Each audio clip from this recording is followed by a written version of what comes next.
दोस्तों नमस्कार। आज एक सीधा अपडेट आपको बता रहा हूं कि आपने देखा कि 12th बीपीएस आपका मार्च में भाई साहब ओके हो गया था, सारी कमर्शियल बैंक को पैसा भी मिल गया। लेकिन एक ऐसी बैंक है, पैदाइशी सरकारी बैंक, यानी कि रीजनल रूरल बैंक, मैं सीधे नाम बता रहा हूं आपको जी। आपने सोचा कि मैंने क्यों बताया कि पैदाइशी सरकारी बैंक?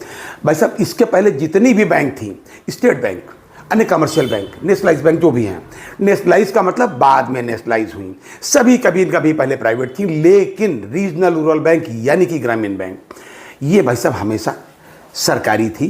2 अक्टूबर 1975 को ये राष्ट्रपति द्वारा आरआरबी ऑर्डिनेंस के तहत खोली गई।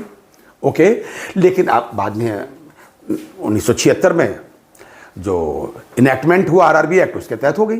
कहने का केवल मतलब यह है कि आज तक इनको 12th बीपीएस नहीं मिला, in spite of supreme court के आदेश के बावजूद। अब पता नहीं कितनी संवेदनशीलता या सम्मान इनके दिलों में है सुप्रीम कोर्ट के प्रति, मैं नहीं कह सकता भाई साहब, लेकिन थोड़ा अच्छा तो नहीं लगता है कि भारत में भी अगर सुप्रीम कोर्ट का आर्डर ये ब्यूरोक्रेटिक लोग नहीं करेंगे, ब्यूरोक्रेसी के लोग, तो कैसे काम चलेगा।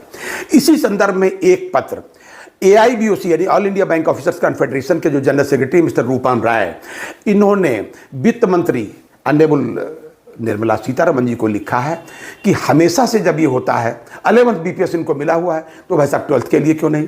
तो उनसे ये निवेदन किया, मैं उनको पत्र डाला हूं जो उन्होंने निर्मला सीतारमण जी को लिखा है कि आप आरआरबी को भी ये एक्सटेंड करिए अपना।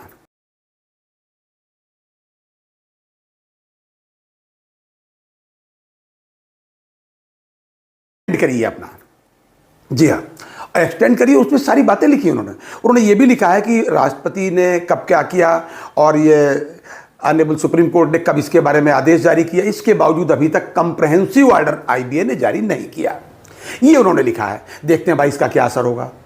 और इसी बीच all India RRB officer federation के जो जनरल सेक्रेटरी हैं मिस्टर सज्जन कुमार पाल साहब ने भी, एक मिस्टर सुशील कुमार सिंह है, वो भी IAS हैं, DFS में सेक्रेटरी हैं।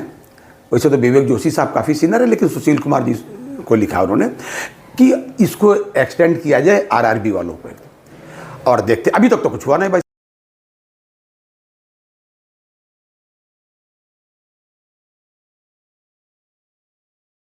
ना ही जब उनको वर्किंग को नहीं दिया भाई साहब, तो अभी तक रिटायरीज को कैसे देंगे। एक्सग्रेशिया का तो सवाल ही नहीं उठता, वो तो सबसे गए गुजरे लोग हैं।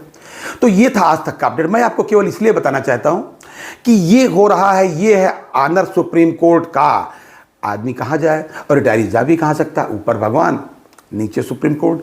अब आप देखते रहिए, अभी तक सुप्रीम कोर्ट की वेबसाइट पर MC सिंगला केस, जिसके बारे में रिटायरीज की पूरी नजरें लगी हुई हैं, पूरी उम्मीदें हैं कि साहब कब MC सिंगला साहब का केस लगेगा और हमको न्याय मिलेगा, हमारी पेंशन अपडेट होगी और हम भी दोनों टाइम सुप्रीम कोर्ट की कृपा से, हनुमान जी की कृपा से, या जिसको भी आप मानते हो उनकी कृपा से, आप दोनों टाइम रोटी खाएंगे। आज तक भी सुप्रीम कोर्ट की वेबसाइट पर इसकी डेट नहीं दी गई है, जबकि पिछली डेट पर सुप्रीम कोर्ट में कहा गया था, जज साहब ने कहा था कि हम इसको मार्च में पूरा समय देंगे। मार्च में तो खैर डेट नहीं लगी, कई बार लगी, प्रीपोन भी हुई, पोस्टपोन भी हुई, कैंसिल भी हुई। हाँ, इतना जरूर हुआ कि अब वो फाइनल हियरिंग में डिस्पोजल में लगा हुआ है। ये थोड़ा अपडेट है, ये था आज तक का अपडेट। अगली बार अन्य अपडेट के साथ, तब तक अपना ख्याल रखिए। जय हिंद, जय भारत, नमस्कार।